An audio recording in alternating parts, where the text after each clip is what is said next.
Welcome to season 12 of the Parenting Aces podcast. I'm your host, Lisa Stone, and we are proud members of the Tennis Channel Podcast Network. Thank you so much for joining us. We have with us this week Dave Mullins from the Intercollegiate Tennis Association, the ITA, and he is going to bring us up to speed on all the things that the ITA has in the works, new initiatives that they are implementing, and we're going to touch briefly on the NCAA tournament coming up in a few weeks here. That is a combined tournament for all Division 1, 2, and 3 players and schools. So excited for y'all to hear what Dave has to say. The ITA has some really, really interesting stuff on the horizon, and I'm thrilled as always to chat with him. Before I bring him on though, just a quick reminder, if you haven't already, we'd love for you to become a premium member of Parenting Aces. Just go to our website, ParentingAces.com, click on the join button, and it will take you through the easy peasy steps to make that happen. Now sit back, relax, and enjoy my conversation with Dave Mullins of the ITA. Hey, Dave Mullins, so good to see you and get you back on the podcast. It's been several months and there's so much going on at the Intercollegiate Tennis Association. I can't wait for you to fill in our audience. Yeah, no, always great to be on with you, Lisa. I was thinking back to our first podcast many years ago when I was struggling to get a line from Dublin. I was struggling with the internet connection and all the rest of it, but we've come a long way. You've got this great background. I'm back in America, and yeah, like you said, got lots going on at the ITA. I know you've had several staff members with Danielle and Tim on recently, so hopefully your audience isn't getting tired of hearing from the ITA. Well, you know, given that for most junior tennis players, playing in college is the goal, it's the carrot. And I think we can never share too much information about what it means to work toward that goal, what needs to happen along the way, and then what it means once you've attained that goal. You know, what is college tennis? What's involved? What is the role of the parent? What is the role of the player? What's the role of the junior coach once the player's in college? So there's so many different facets that I don't think we can ever run out of things to talk about when we have ITA folks on. And I'm very appreciative that you guys are always so willing to have conversations with us. So thank you. No, you're welcome. It's always a pleasure. Thank you. Yeah. So the first thing I want to talk about, which I think is super cool and something that our audience may not know the ITA is involved in, is the Collegiate Wheelchair Championships that just took place at the USTA main campus in Lake Nona. Fill us in, Dave. Like, what prompted the ITA to create this event? How many participants did you have? How did you recruit players? How is wheelchair tennis functioning on college campuses? Lots of info.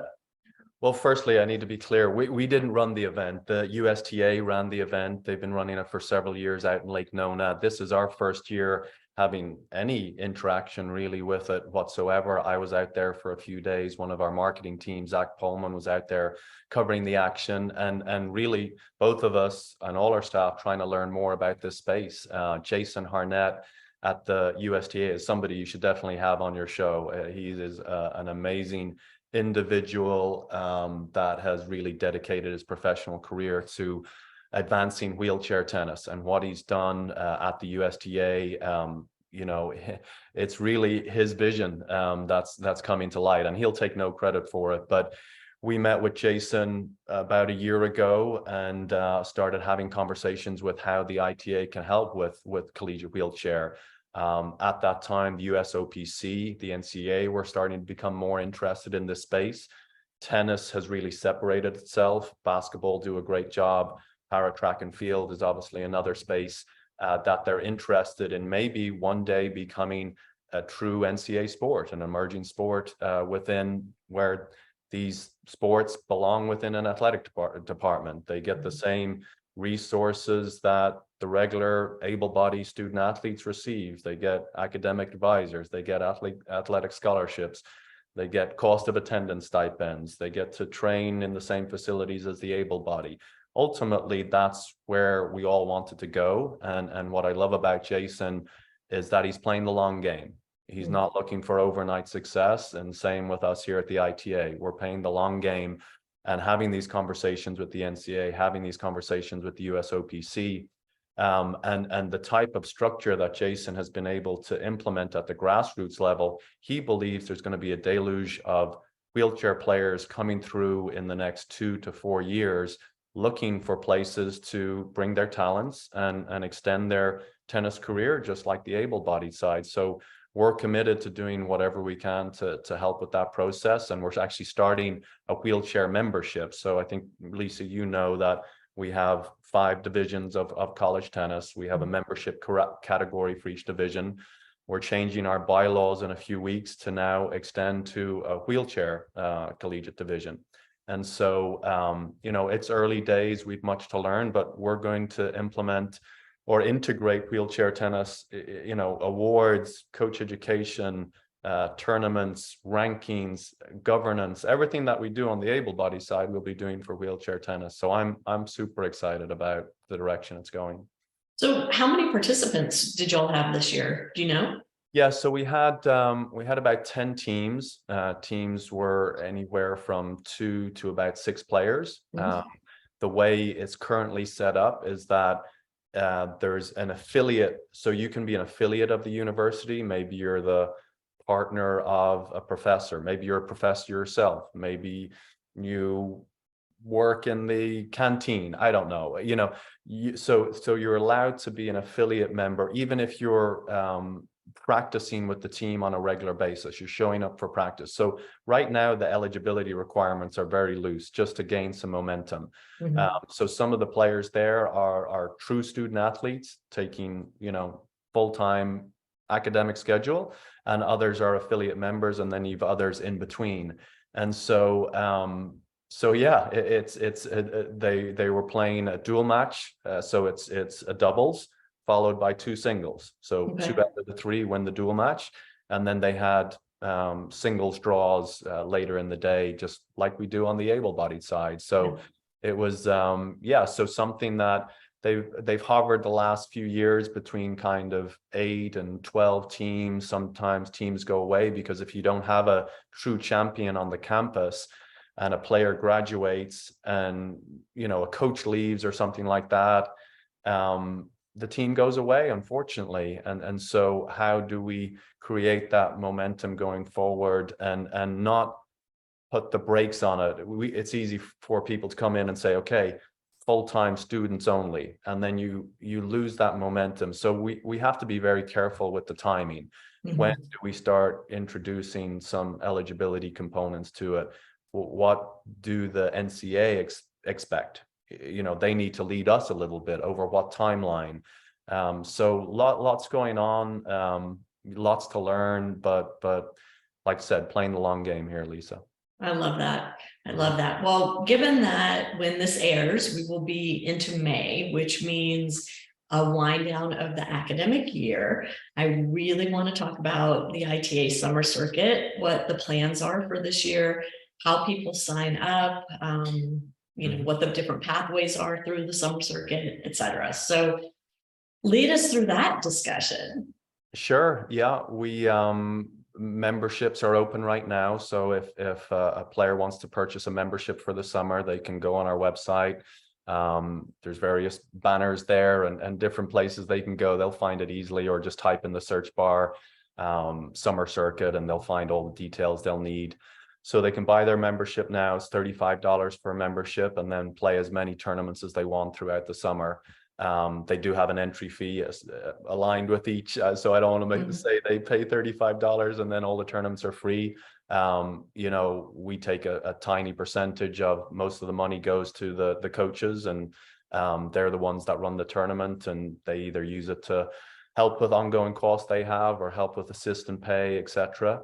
And so we have about 60 tournaments on college campuses over a 6-week period. It culminates with a ITA Summer National Championship in Tallahassee at Florida State.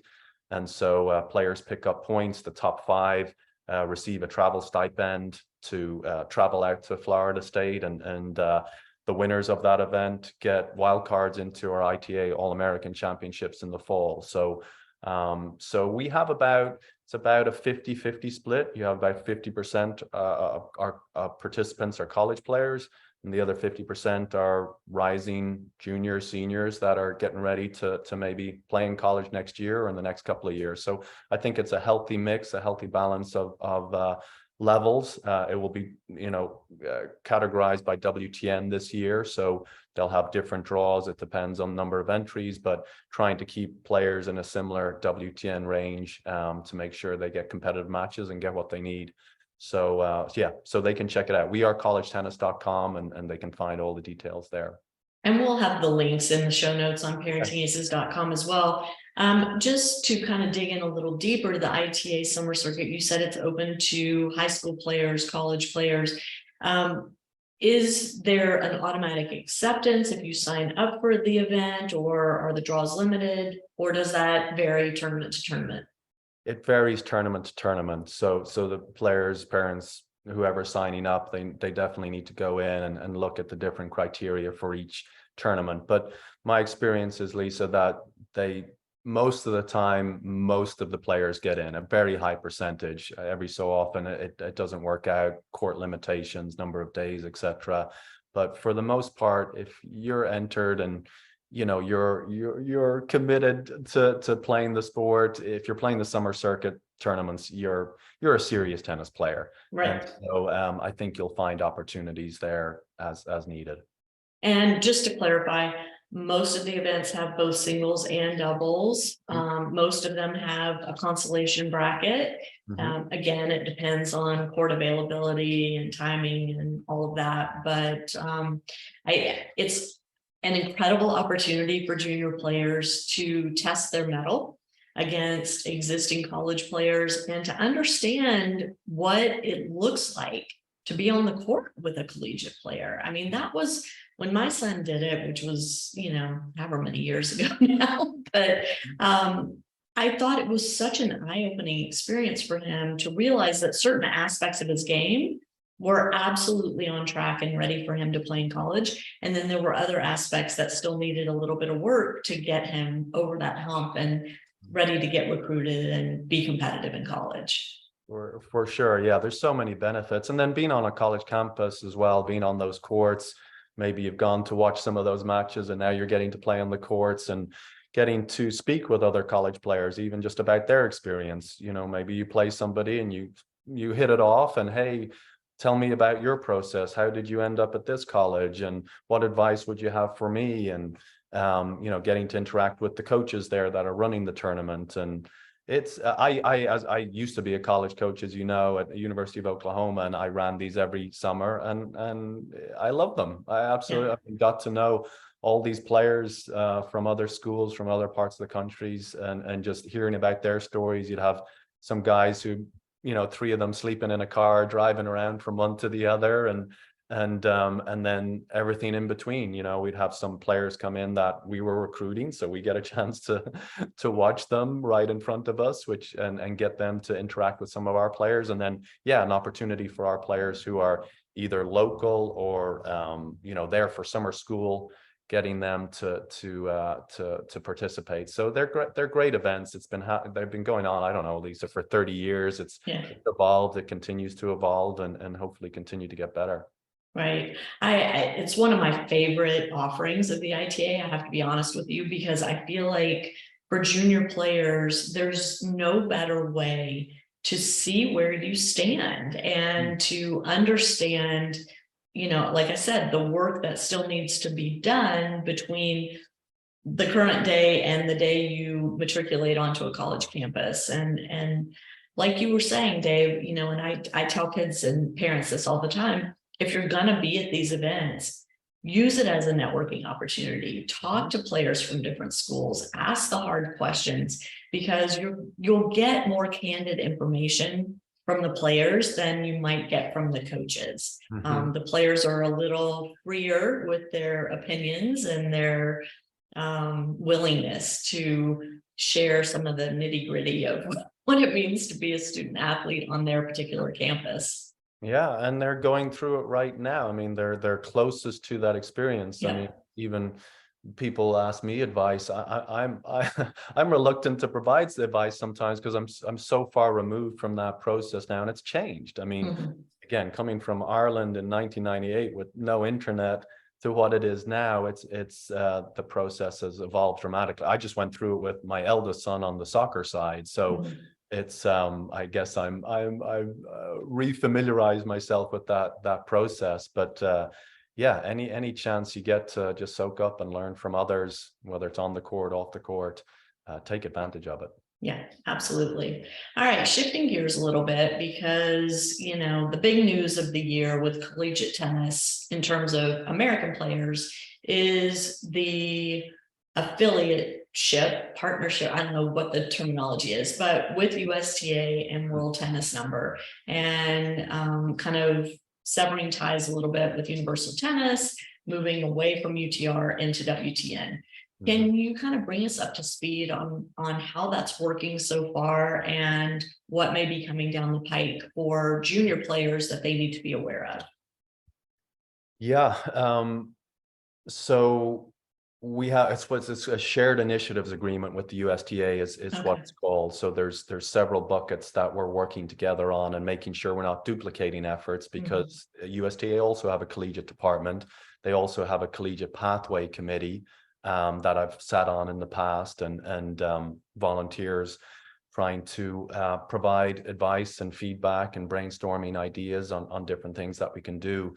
And so we've had, nonstop meetings, as you can imagine, Lisa, over the last several years, and figuring out who's doing what in what space, and how do we best leverage the resources that we have in front of us. And I think one area I think the USTA and the ITA recognize is that there just hasn't been a lot of great advice out there on the pathway to college tennis. You've been filling the void. A lot of other folks have been filling that void, and how do we assist with that process? How do we ensure that if you're a young student athlete, 14 years old, say freshman in high school, you want to go down this pathway, you need to find places to go to get that advice. So how do we provide better advice online? How do we work more closely with maybe the USTA sections? One idea we piloted last year was actually a regional coaches workshop in Chicago.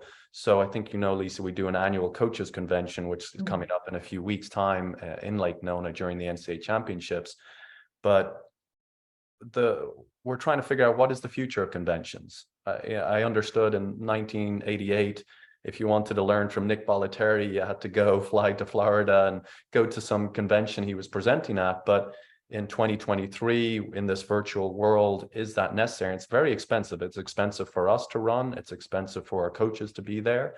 So could we work on these regional workshops? So we did it last year in Chicago. It was 11 a.m. to 7 p.m. So coaches within 3 hours could drive, be there for the day, get back. It's a full day, but it's worthwhile. We had college coaches, we had high school coaches, we had academy coaches there, all learning from one another.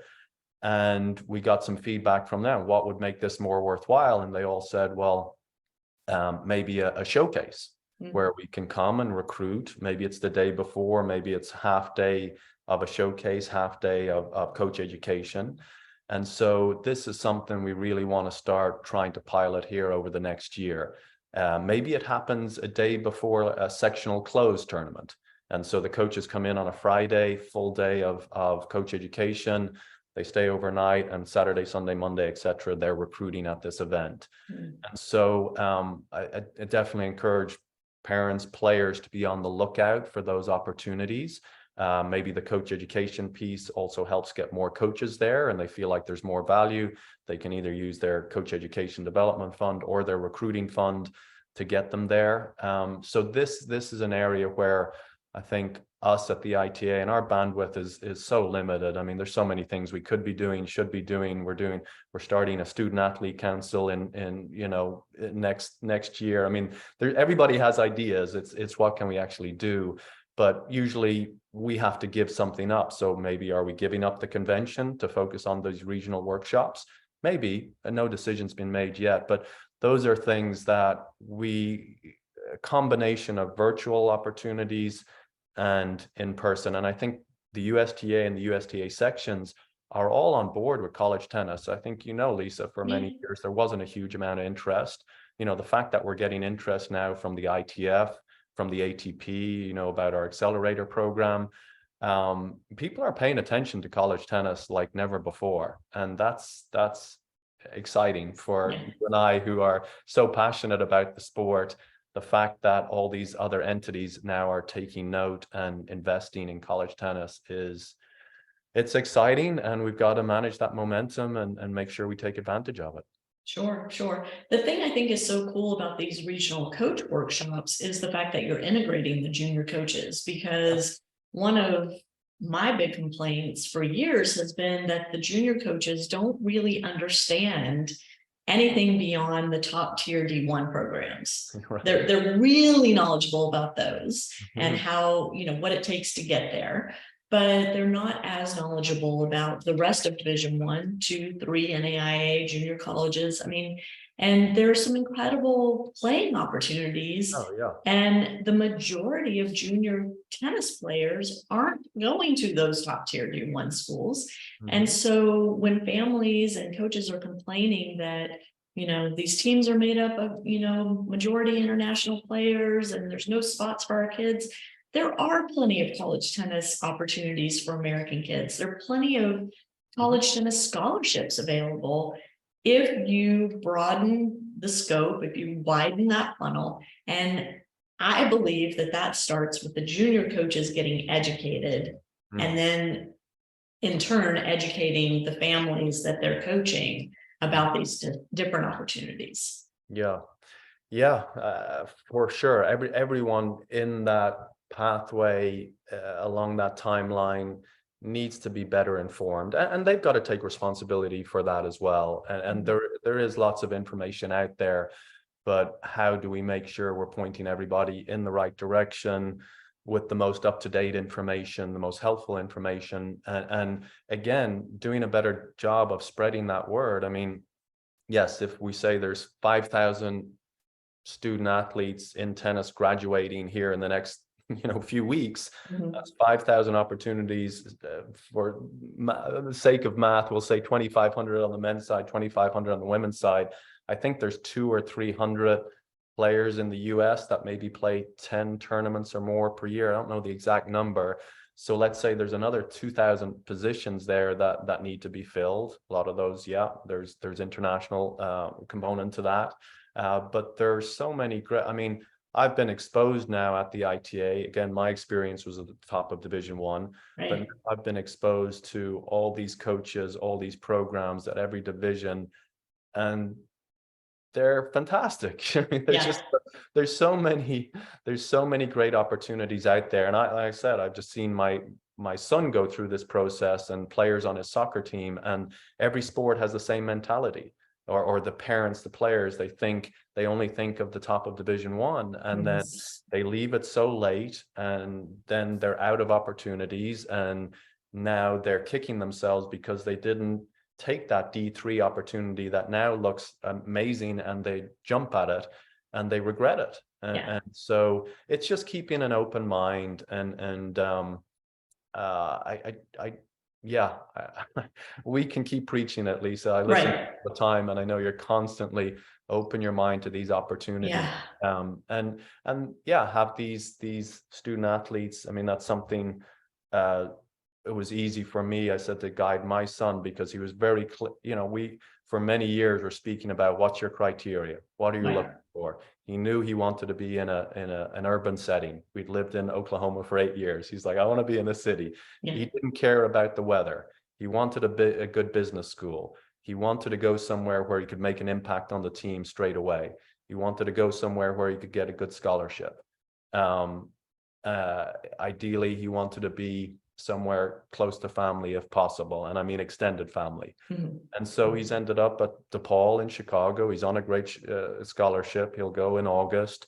Everything that he listed out, he ticked all those boxes, but he kept an open mind. Even though I knew he could play at the Division 1 level, at very early, his list, Lisa, was, we had 30, 40 schools from all divisions. and he kept an open mind to it, even though, okay, you're saying you want to play pro soccer, you want to play in a top conference, Division I, etc. We don't know what's going to happen. So keep an open mind. And fortunately, it all worked out. We did the work, we did the research, etc. But his initial list was wide open.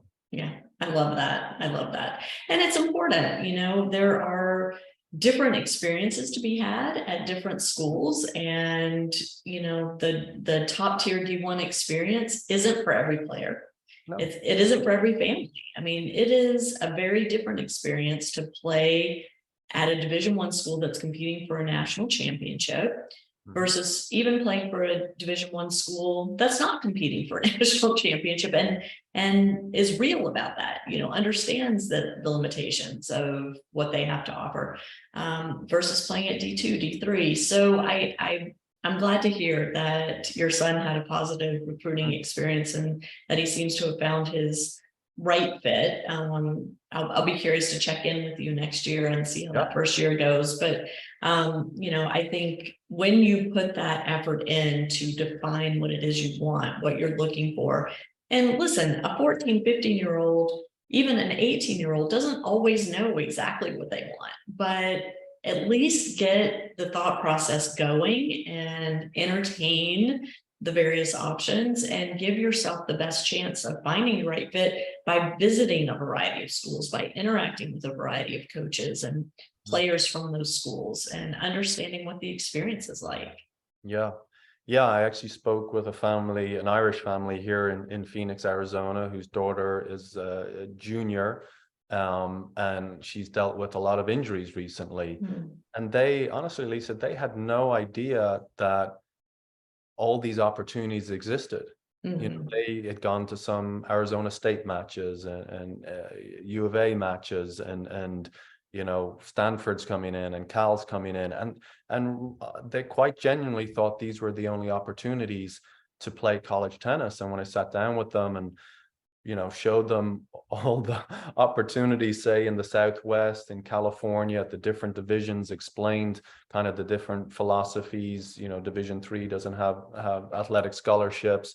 I talked about tennis on campus, and their eyes were, and they were so relieved because they thought her window was closed. There was no way she could play college tennis. She's had these injuries. It's like, no, there's a whole world out there for her if this is what she wants to do. It's just figuring out what her criteria is. And with those injuries, tennis hasn't, her academics have come to the forefront, and she wants to find that balance. She's recognized that the top of Division I, what's happening in Arizona State, like you said, that wouldn't be a good fit for her, even if she was able to play there. And she wants a lot more balanced experience in college. So, just keep an open mind. Yeah, for sure. All right. Last thing I really want to dig into is this new student athlete council and how that came about, and what it's charged with doing this first year. Yeah, so this is one of the ideas that when we sit around the boardroom table with our board members, and this is an idea that's bubbled up over the last year or so. And I think if you're looking at the tea leaves a little bit more and focus, recognizing what the NCAA are working on, and there's a lot more student athlete involvement in. Thank goodness. Yeah, and giving that feedback, it's another perspective that absolutely is necessary and required. And you also have to, again, get the right people. You have to get the right people on these committees, regardless of age or experience.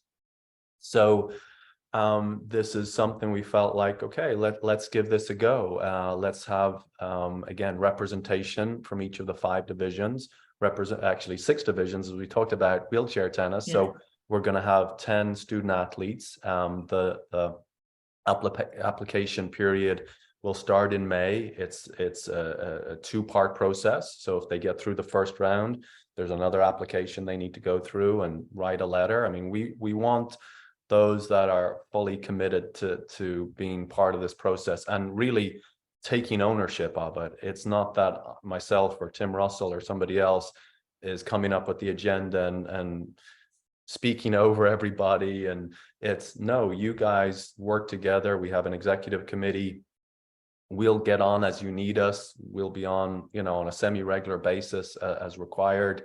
But we want that feedback from you guys. Mhm. So the first meeting will be scheduled sometime in September. And really they're charged with providing feedback on how the student athlete experience as a college tennis can be better. What can the ITA do? What can the USTA to influence that, whether it's with our championships that we do as the ITA, the NCAA Championships, our Summer Circuit, how might the USTA be more involved? Do they have ideas around marketing? How do we better market our college tennis? What is their age group? What is their demographic? I mean, a lot of people are talking about linear TV. Well, yeah, you and I, Lisa, watch linear TV, but my 17-year-old doesn't. Right. So what are we doing for this next generation? What is that mix? What are some of the things that we could be doing to better celebrate our student athletes and our teams and our coaches? So it's really just adding a new, fresh perspective. Obviously, we get lots of feedback from our coaches, board of directors, various volunteer staff members, but traditionally we haven't had that feedback from the student athletes. And then how do we keep them in the game longer? So now they've served on this committee, they're invested in college tennis. Hopefully they've had a great experience. And hey, let's keep you in the tennis industry. And there's lots of different opportunities within the tennis industry. It can look differently for everybody. If you're not, if you want to go be a doctor or a lawyer or whatever it is, there's all these volunteering opportunities, and we need fresh people. We need fresh faces. We need the next generation of tennis volunteers coming through, because every year that group's getting older and older, and we need the next generation to come in and protect our sport for following generations. So again, we'll learn a lot. We'll get feedback in this first year, and hopefully continue to make it better and apply some of the things that they're looking for us to do. I love that. So to begin with, it sounds like it's going to be more of sort of an advisory council where they come together, share ideas amongst themselves, and then present those to the ITA, and hopefully partner with not partner with, but utilize the resources of the ITA and its relationship with the USTA and the NCAA to implement the things that need to be changed or upgraded or started for the first time. Yeah, you articulated it far better than I have.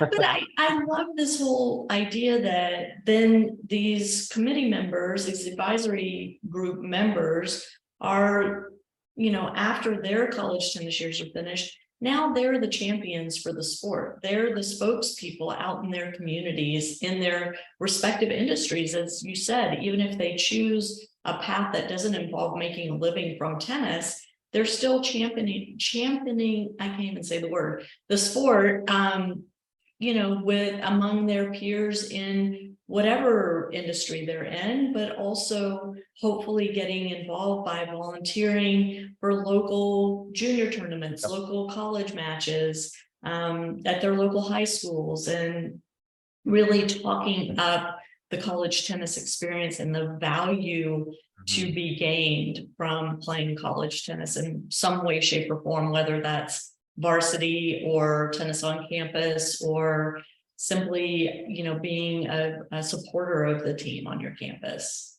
Yeah, I think that's one of, and we'll have several staff members involved, but I think that's maybe the most important thing to me. I do worry about our sport, Lisa, and worry that other young individuals coming through won't have the same opportunities that I had, and also you can imagine, if the student athletes sit on this council for 2-3 years, maybe, what they're learning behind the scenes. They start recognizing, oh, okay, that there are constraints, because people throw out, oh, why don't you do this? Why don't it's so easy. These people are idiots. We've got all the answers. And for them to, at an early age, see some of those constraints, what are some of those limitations? How do we best deploy limited resources? That certain decisions are more complicated than they actually seem on the outset. For them to start learning that at age 20, 21, 22, and then be able to infiltrate other committees, maybe make an impact a little faster, because, you sit on committee and first year you might be like, oh, I don't want to say anything because I'm just not used to this. And yeah, I'm really excited to see where these student athletes go. How do we at the ITA keep them involved? How do we ensure they stay involved and match them with maybe careers in tennis opportunities? Maybe someday they're working with us at the ITA. Maybe someday Right. they're sitting in my seat, which fantastic. But we've got to get them involved and keep them involved for as many decades as possible. We just can't always rely on the same volunteers year in, year out to do the heavy lifting. Yeah. Well, not to mention the resume value of Oh, yeah. serving on a committee like this, and I spoke with, I had Coach U on the podcast recently, and I don't know if you're familiar with them, but they're kind of taking advantage of the NIL rules to provide mentoring opportunities for existing college tennis players to mentor junior players and to get paid for that. And, gaining that skill set of sitting on a council, of working as a group to problem solve, to generate new ideas and see them from, idea to implementation, and understanding how you get funding for things, understanding that sometimes when funding's not available, you have to get really creative and find other ways to make things happen. All of that is so valuable for these student athletes to take into their next stage. And let's be honest, kids that are pursuing tennis at a high level don't typically have opportunities to have summer jobs or jobs during school. They don't have time to gain that type of experience. And so this is an opportunity to really gain some valuable skills that they can take into their next steps. Yeah, no, we think so, and hopefully that will be worth the trouble of applying, and they do see there's something on the other end of it while providing that feedback to us. I mean, really what we do, I mean, we're a coaches association / governing body, but really what we're doing is putting together an infrastructure for college tennis. We do all the boring stuff. We certify officials, we make the rules, we work on legislation with the NCAA, stuff that most people don't want to do. We're doing that, but that for the infrastructure for these student athletes to play. Ultimately, we're serving our coaches, and it's kind of a coach membership, team membership, but it's really an infrastructure for these student athletes. So let's give them a say in what that looks like, and yeah, let's see what comes through here in the next year. I love it. I love it. Well, Dave, before we wrap up, I just want to ask you, is there anything I haven't asked you about that the ITA is doing that we all need to know? Well, not necessarily ITA. I just love to give a plug for the NCAA Combined Championships here in a couple of weeks. Hopefully your listeners know that for the first time ever, the NCAA are combining Division I, Division II, Division III over kind of a 10-day period. So each event will kind of bleed into the other division. It'll start with Division II. As that's ending, Division III will be starting. As that's ending, Division I will be starting. And so, yeah, we're going to have our convention out there. We're going to have our Men's Hall of Fame induction ceremony going on. It's going to be a true celebration of college tennis. And so we just ask your listeners to follow along at wearecollegetennis.com. We'll have all the links to the streaming and television and times and everything else they'll need to know following the draw for the various different matches that are going on. So yeah, just really want to plug that and get as many people who have even a vague interest just tuning in and so checking it out. I mean, the better our social media impressions are or the viewership, the more that people will take notice of college tennis. So anything people can do to support that, if they're out there in Florida and can buy tickets and want to come out and watch, please do that as well. It's so fun. It's so fun. Incredible. Yeah, it's incredible. And that's the thing, when you watch it on television, that's one of the limitations. You don't capture, because it's 6 courts. It's hard to capture that same feeling, but you go to a dual match at that time of year with all the pressure and the parity, right? I mean, it's inches between these teams, and so yeah, if anybody's within a reasonable driving distance of Lake Nona, between, May 10th and May 20th, I guess, the individual NCAA D1 individual tournament will be May 22nd to the 26th. But if you can get there for the team dual match, there's nothing like it. Nothing like it. So fun, so fun. Well, kudos to everybody involved in making that happen. I'm anxious to follow this year and kind of see how the logistics work. And it's a lot of matches to cram on the campus, but the campus is massive. So, I'm looking forward to hearing only good things. Yeah. Dave, thanks again for coming on. And again, the website for the ITA, wearecollegetennis.com. Follow them on social media. They are very active on Twitter, Facebook, Instagram. Do y'all have a TikTok too? I don't even know. You have a TikTok now. Okay. Yeah. That's outside my wheelhouse. But yeah, definitely follow along, because that way you get to learn about the different divisions, the different schools in each division, the different players, and why they're choosing the schools and divisions they're choosing. And, you guys have really stepped up your efforts in showcasing players, showcasing coaches across the various divisions. When I first got involved, it seemed everything was D1, D1, D1, and the rest of it was kind of tucked away, and you had to really dig to find information. But kudos to the ITA for starting to shine a big old bright light on every division of college tennis and everyone involved in those various divisions and teams. So yeah. I think, anything we can do to help the public understand that college tennis is not limited to top tier Division I. There's so much more. There's so much more. No, thank you for recognizing that. And as a former coach, yeah, I've seen the evolution of the ITA, and been a privilege to be part of any improvements over the last several years. But yeah, we're just going to continue to do that. There's nowhere else you can go to really learn about all the different stories of the coaches and the players and the teams. We're getting into our award season right now, so we'll have our player and coaches award announcements in early June. Then we get into our academic awards, and we'll be celebrating. Again, we don't see the different, a student athlete experience at one division versus another. They're still having hopefully a great experience and learning a lot and making lifelong friendships and getting their education and everything else that comes with it. So a lot of people want to focus on the entertainment value at the top. I didn't get into college coaching because I thought it was a great product to watch, which I do believe it's a great product to watch. Yeah. I got into it because of those life lessons, the experiences that I had as a college coach. As a college player, the influence the college coach I had on me. And that's why we get into it. So all those stories are important. Nobody's better or worse than anybody else. That's great. That one player has a better forehand.